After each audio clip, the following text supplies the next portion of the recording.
And I'd actually encourage all of you to just start if you haven't. And the reason for this is once you start thinking about your processes and your workflow, and you pick one of these models and you start putting in prompts, you're going to learn and grow and get better. So don't hesitate to start, even if you haven't gone into any training, just dive right in. So my journey, I'm calling it my journey from 0 to 60.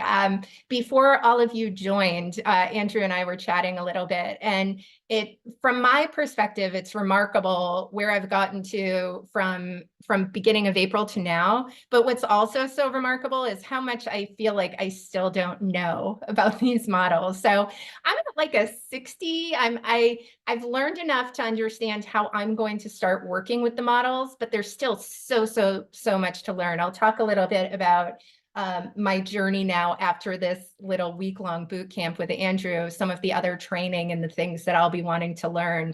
What I've put on this slide, and I'll share it with all of you, is by no means the only way you can get started, but it's an approach that I've seen work in terms of thinking through how you get started to go from 0 to 60 with one of the frontier models. The first thing I'd suggest is learn the basics, AI 101. This isn't something that takes weeks. It takes a couple of hours where you learn the language, you learn the difference between an LLM frontier model versus the AI tools. You learn what a GPT is. What's a GPT versus Chat GPT? You're going to learn all of this language. So it gives you the foundation to know where to start. So learn the basics.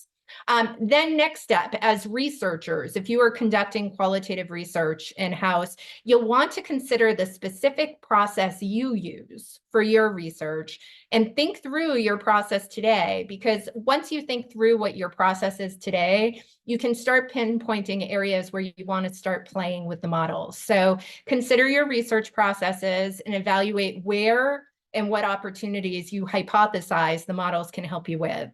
I started with one use case and tested it well and iterated and refined. And we'll talk about some of those use cases. Some were very simple. Some were much more complex in terms of the research process. Just start somewhere. Pick one of your use cases where you think that AI may optimize your processes, save you time, possibly increase the quality of your work. Start there.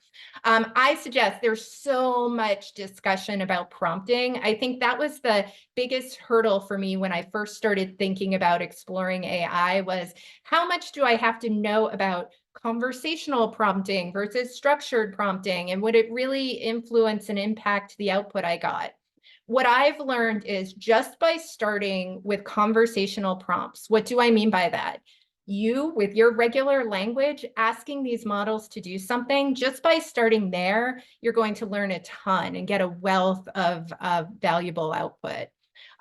This is where the big aspect, why I recommend starting with one use case, is that you're going to want to iterate and refine over time. So as you start seeing how the models will interact with your prompts, you're going to refine your prompts. You're going to find different ways to experiment with the models to get to the output you want. The way I've liked thinking about this, and it's what's been surprising to me quite a bit, when I first started exploring the models, I expected it would feel very much like learning a new technology or tool. Doesn't feel that way at all. It feels really much more learning how to interact with a partner or colleague.